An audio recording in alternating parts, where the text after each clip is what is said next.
Salam alaikum wa rahmatullahi ta'ala wa barakatuh. Dans cette vidéo, Inch'Allah, on va traiter un exercice sur la création d'une liste. Avant de le faire, je vais vous rappeler les deux méthodes de création.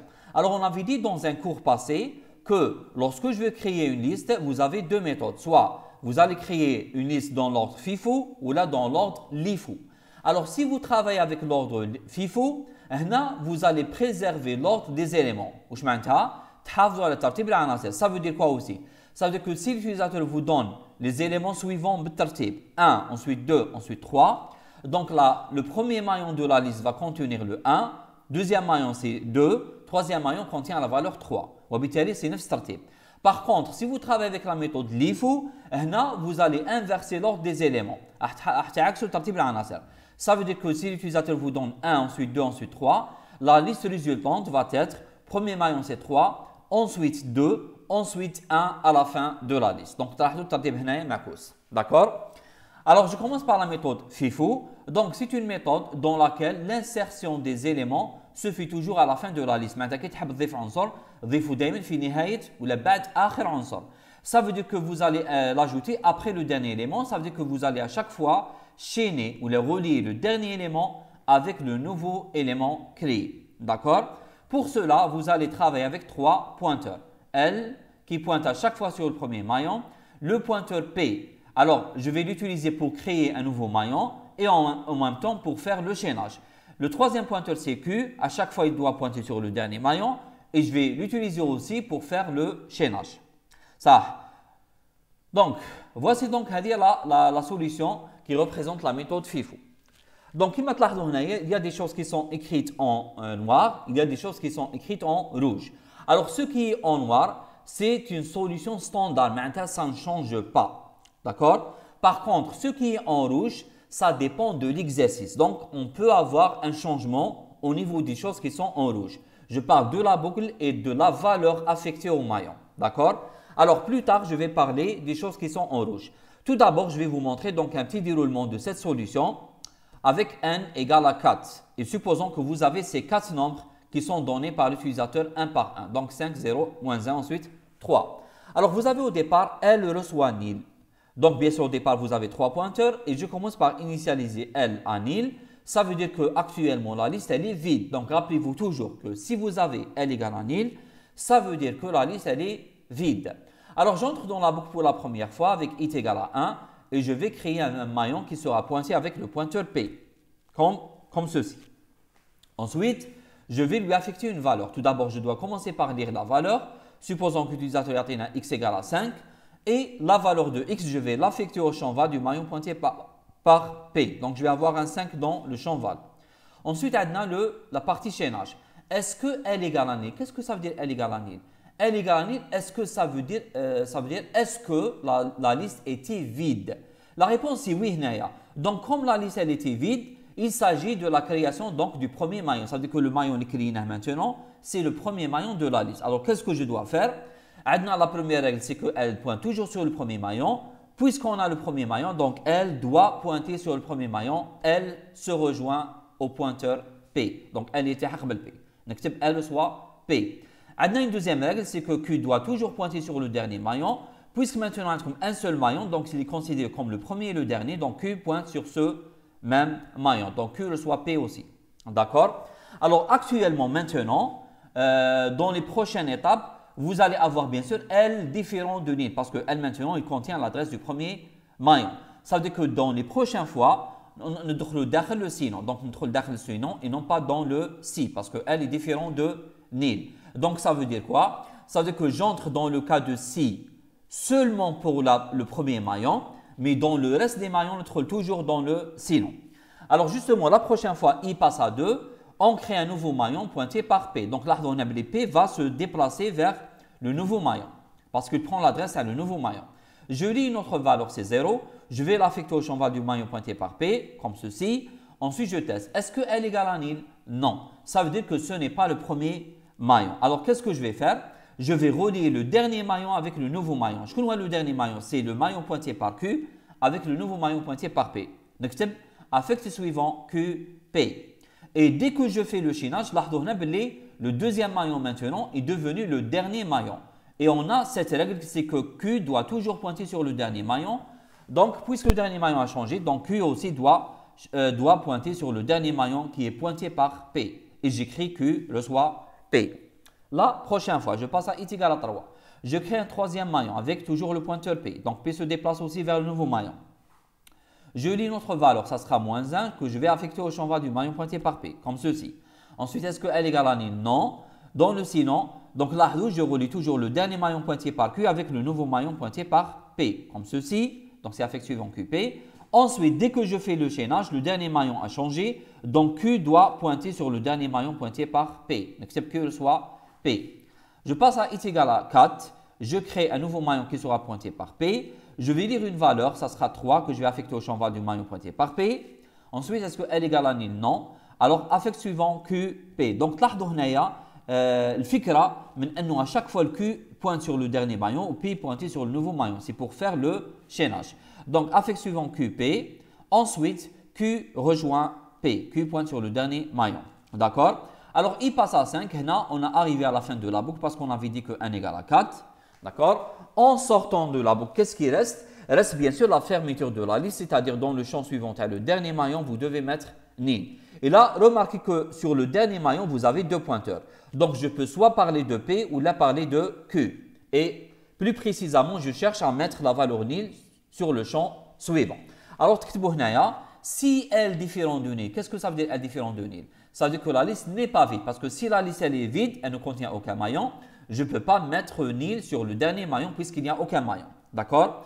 Donc, si L différent de nil, ça veut dire que la liste n'est pas vide, alors affect suivant P nil ou là, affect suivant Q nil parce que les deux pointeurs pointent sur le dernier maillon. Et donc, de cette manière, j'ai créé la liste TI. Passons maintenant à la méthode LIFO. Dans la méthode LIFO, l'insertion des éléments se fait toujours au début de la liste. Ça veut dire que j'insère toujours avant le premier élément. Donc, نحب نضيف عنصر نضيفه دائما قبل أول عنصر في القائمة تاعنا. وبالتالي ترتيب العناصر حيكون bien sûr معكوس. Alors, dans cette méthode, لاحظوا باللي on ne va pas travailler avec le troisième pointeur Q qui pointe sur le dernier maillon. On a besoin seulement de deux pointeurs.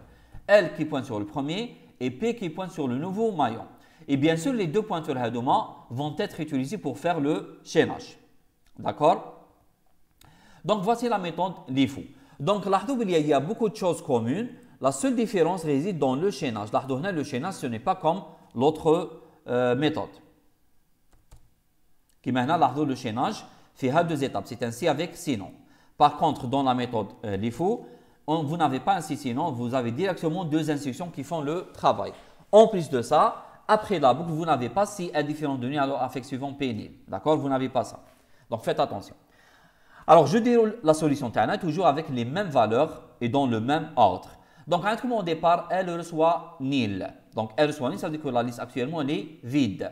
Alors, je passe à it égale à 1, première itération. P reçoit A, lui, ça veut dire que je vais créer un nouveau maillon pointé par P, comme ceci. Ensuite, je lis une valeur. Ça sera la valeur, bien sûr, la première valeur donnée par l'utilisateur, c'est-à-dire 5. Je vais l'affecter au champ val du maillon pointé par P. Même bad. Qu'est-ce que vous avez? Affecté suivant PL. Ça veut dire que dans le champ suivant du maillon pointé par P, je vais mettre la même adresse de L. Et quelle est l'adresse de L? C'est la valeur nil. Donc, vous allez mettre la valeur nil dans le champ suivant du maillon pointé par P. Au bout de vous avez mis la valeur nil sur le champ suivant de ce maillon qui va être par la suite le dernier maillon de la liste. D'accord? Ensuite, bien sûr, la règle toujours que vous devez respecter, c'est qu'elle toujours pointe sur le premier maillon. Donc, elle doit se mettre avec P. Donc, elle reçoit P, ça veut dire qu'elle maintenant pointe avec le même maillon pointé par P. Et maintenant, bien sûr, elle est différente de nil. La prochaine itération est égale à 2. Je crée un nouveau maillon pointé par P. D'accord? Je lis une nouvelle valeur qui sera affectée à ce maillon. Ça sera la valeur 0. Ensuite, affect suivant PL, ça veut dire quoi? Ça veut dire que vous allez relier le maillon pointé par P avec le maillon pointé par L. Ce chaînage. Ensuite, comme L reçoit P, donc L il le premier maillon pointé par P. Prochaine fois, est égal à 3. Donc, je crée un nouveau maillon. Je lis une valeur, ça sera moins 1 que je vais affecter au champ du maillon pointé par P. Affect suivant PL, donc vous allez relier le maillon pointé par P avec le maillon pointé par L. Et vous mettez L avec P. L reçoit P. La prochaine fois, est égal à 4. Je crée un nouveau maillon. je vais lire une autre valeur, ça sera 3 que je vais affecter au champ val. Ensuite, affect suivant P, L, je mets le chaînage et L, je le mets avec P. Et lorsque je passe à it égale à 5, bien sûr, c'est la fin de la boucle et c'est la fin de la création. Bien sûr, si vous comparez cette liste avec la liste précédente, vous avez l'ordre inverse. D'accord? Ça. Alors, j'espère que les deux méthodes sont claires. Maintenant, je vais vous donner la remarque concernant les choses qui sont en rouge. Alors, qu'est-ce que j'ai dit? Alors, si vous prenez la méthode FIFO ou la méthode LIFO, d'accord? Alors, tout ce qui est en noir, c'est standard, ne change pas, que ce soit la méthode FIFO ou la LIFO, c'est la même chose, d'accord? Mais ce qui est en rouge, ça dépend de l'exercice. Yani, il peut changer en fonction de l'exercice. Ça, je vous donne des exemples. Je commence par la boucle. Ça, si je veux créer une liste qui contient un élément, c'est clair que je vais travailler avec une boucle pour i de 1 jusqu'à 1. Donc, la règle elle est très simple. Alors, la boucle que vous allez utiliser, elle dépend de la donnée. Yani, à partir de quoi vous allez créer la liste. Alors, vous voulez créer la liste à partir d'un élément. Alors, un élément lu, donc vous allez utiliser une boucle pour i de 1 jusqu'à 1. Vous allez créer une liste à partir d'un vecteur qui contient un élément. Donc, la boucle utilisée, c'est pour i de 1 jusqu'à 1 parce que c'est une boucle adéquate avec la donnée تاعنا. Vous allez parcourir le tableau, c'est la donnée تاعكم, donc c'est une boucle pour i de 1 jusqu'à 1. Vous voulez créer une liste à partir d'une matrice. Là, vous devez utiliser deux boucles pour i et pour j parce que la donnée تاعكم, c'est la matrice. D'accord? Vous voulez créer une liste à partir d'une autre liste. Maintenant, créer une liste qui sera une copie d'une autre liste qui existe déjà. في الحالة هذه, la boucle qui est utilisée, c'est une boucle tant que avec un pointeur R différent de nil. Tel que R hadaya, c'est un pointeur qui parcourt la liste des données. D'accord? Donc, tant que R différent de nil, vous bien sûr, R reçoit la tête de la liste, l'autre liste. D'accord? C'est clair maintenant? Ça. Concernant maintenant la deuxième chose qui est en rouge, c'est-à-dire la valeur que vous allez attribuer au maillon, la valeur de le maillon, est-ce que c'est une valeur lue ou là c'est une valeur copiée? Donc, il y a deux cas. Soit vous allez lire la valeur et la mettre dans le champ val, ou là vous allez la copier à partir d'une autre donnée. Ça. Alors, là, par exemple, dans cet exercice, on a voulu créer une liste à partir de n valeurs lues. Donc, c'est pour ça que vous trouvez qu'à chaque fois, je lis la valeur, puis je vais la mettre dans le champ val du maillon pointé par P. Maintenant, si vous voulez créer une liste à partir d'un vecteur, bien sûr, les éléments du vecteur sont déjà lus, donc ce n'est pas la peine de les lire. Donc, vous n'avez pas donné une valeur de x, mais vous avez directement affect val P, T de I. T de I, bien sûr, c'est un élément du vecteur. Maintenant, vous voulez créer une liste à partir d'une matrice. Vous allez dire directement affect val P, A, I, J, tel que A, c'est la matrice. D'accord? Vous voulez créer une liste à partir d'une autre liste. Alors, vous allez dire directement affect val P, val de R. Tel que R, bien sûr, c'est un pointeur qui pointe sur la liste des données. D'accord? J'espère que les remarques à deux étaient claires. Passons maintenant à l'exercice. Passons à l'exercice. Donc, l'énoncé de l'exercice est le suivant. Alors, écrire un algorithme qui permet de. Donc, là, faites attention, c'est un algorithme. Alors, premièrement, on veut créer une liste chaînée formée de caractères. Ça veut dire que chaque élément dans le champ val, il contient un caractère. L'arrêt se fera dès la lecture du caractère $. Donc, là, vous allez lire plusieurs valeurs. Par exemple, le caractère A, vous allez mettre dans le premier maillon. Le caractère C dans le deuxième maillon. Le caractère le caractère S dans le troisième maillon. Dès que vous lisez la valeur $, le caractère $, on s'arrête, on arrête la création de. Deuxième question, affichez tous les éléments de cette liste. Donc, c'est un affichage. Ça. Alors, en lisant l'énoncé, faites attention, on vous demande d'écrire un algorithme. Et lorsque vous écrivez un algorithme, faites attention, vous devez définir les structures de données, bien sûr, avec le modèle. Donc, les structures de données plus le modèle. Alors, je commence par définir les structures de données. Je commence par le maillon. Donc, type maillon égale structure contient deux champs. Le champ val est de type caractère parce que comme il liste de caractères. Le champ suivant, c'est un pointeur vers maillon. Ensuite, je définis le type liste comme étant un pointeur vers maillon. D'accord? Ensuite, normalement, juste après la définition des structures de données, vous définissez le modèle. Qu'est-ce que le modèle? Vous définissez la fonction val, affect val, suivre, affect suivre, c'est tout. Hada en langage algorithmique. Par contre, si vous êtes en langage C, en plus de ces 4 primitifs, vous ajoutez alloué et libéré. D'accord? Alors, je vais vous donner la définition complète à la fin de la vidéo. D'accord? Alors, juste après la définition du modèle, yani les fonctions et procédures utilisées, alors là, vous déclarez toutes les variables dont vous aurez besoin. Donc, les pointeurs, ainsi de suite. Alors, je commence maintenant par la première question. La création d'une liste de caractères. L'arrêt se fera dès la lecture du caractère $. Ça. Alors, si vous lisez bien l'énoncé, il n'y a aucune restriction sur l'ordre. ما كان حتى حاجة تدل على ترتيب. يعني تقدر تكري la liste تاعك بلا méthode FIFO ou la méthode LIFO. Donc, je commence par la première méthode, la méthode FIFO. Alors, je travaille avec la même syntaxe ou la même méthode que vous avez vue tout à l'heure, sauf que je fais attention aux choses qui sont en rouge. On a la boucle ou on a la valeur affectée au maillon. Alors, au départ, elle reçoit nil. Quelle est la boucle à utiliser? Est-ce que c'est la boucle pour? Non. Vous allez créer une liste de caractères. L'arrêt se fera dès la lecture du caractère $. Alors, on va lire plusieurs caractères. Dès que je lis le caractère $, j'arrête. Donc, la condition d'arrêt, c'est lorsque le caractère lu, par exemple x ou la car ou la oussimido, est égal à $. Et donc, dans quel cas je répète, c'est tant que le caractère lu est différent de $. Alors, j'ai appelé la variable taille, c'est car, x bien sûr. Donc, c'est une variable de type caractère. Et remarquez ici, puisque dans la condition de la boucle, on a une valeur, qui est le caractère $, ou on a une variable, avant la boucle, car n'a pas de valeur, donc c'est une variable sans valeur, on ne peut pas la comparer avec $. Donc, qu'est-ce que je dois faire? Je dois lire la première valeur de la variable car avant la boucle. Avant la boucle. Donc, on peut donner le premier caractère ou donner un caractère, lire car. Bien sûr, le premier caractère, je vais le lire avant la boucle, mais le reste des caractères, je vais les lire derrière la boucle, juste avant la fermeture de la boucle. Bien sûr, c'est une boucle que vous avez déjà vue lors du premier semestre. Par exemple, lorsque je veux calculer la somme de plusieurs éléments, l'arrêt se fera dès la lecture de la valeur -1. Donc, je suis obligé de lire la première valeur avant la boucle. La boucle, ça sera tant que x différent de -1.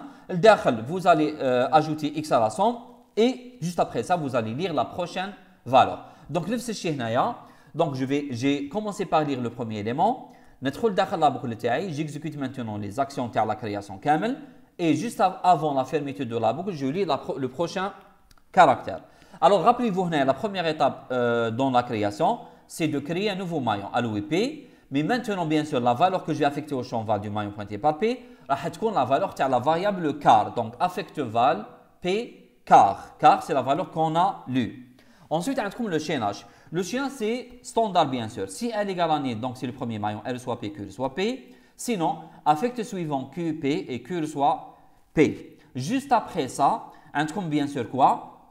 Vous devez lire le prochain caractère. Parce que si vous n'ajoutez pas une autre lecture, donc il va toujours créer un maillon, il va mettre la première valeur que vous avez lue qui est en bleu.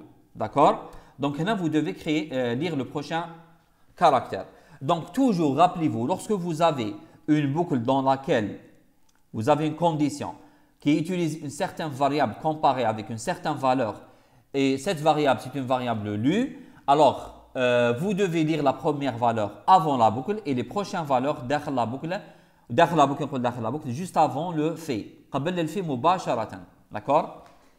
Bien sûr, si vous travaillez avec la méthode FIFO, n'oubliez pas de fermer la liste, mettre la valeur nil sur le champ suivant du dernier maillon. Donc j'ajoute, si elle est différente de nil après le fait, alors affect suivant Q nil ou l'affect suivant P nil. D'accord? Un des petites remarques, bien sûr, dans le cas de cet exercice, on peut avoir une liste vide. C'est dans quel cas? C'est lorsque le premier caractère donné par l'utilisateur était $. Là, on ne va pas entrer dans la boucle tant que, et l'ahdul el-ta'na va être égal à nil. Et lorsque elle est égale à nil, donc on ne va pas exécuter cette action, donc on ne va pas mettre affect suivant Q nil. D'accord? On va juste avoir une liste vide. Ça. Passons maintenant à la deuxième méthode. Donc, la deuxième méthode, c'est presque la même écriture, sauf que, bien sûr, la seule chose qui change, c'est le chaînage, bien sûr. D'accord? On écrit de cette manière. Donc, la seule différence, c'est au niveau du chaînage. Et bien sûr, vous n'avez pas affect suivant P nil. C'est clair? Ça. Arrivons maintenant à la deuxième question dans laquelle je vais afficher tous les éléments de cette liste. Donc c'est un affichage très simple qui nécessite un certain pointeur. Donc P commence par L et on va dire tant que P est différent de nil, j'affiche le champ val, donc j'affiche val de L, val de P, sans oublier bien sûr d'avancer le pointeur P vers son suivant. Bien sûr, si vous oubliez cette instruction, vous allez avoir une boucle infinie, bien sûr, et ça marche pas. Alors, je termine par vous donner la traduction de notre solution en langage C. Donc, comme j'ai dit auparavant, on commence par définir les structures de données. Ça, c'est en algorithmique et ça, c'est en langage C. Ensuite, vous devez définir le modèle. Alors, en langage C, vous définissez la primitive alloué, libéré, val, affect val suivre, affect suivre. Par contre, en langage algorithmique, on ne peut pas bien sûr définir les deux primitives alloué et libéré parce que ce sont deux primitives système, d'accord? Donc, on va définir juste les quatre primitives val, affect val suivre, affect suivre, comme ceci, d'accord? Ensuite, vous avez la déclaration des variables.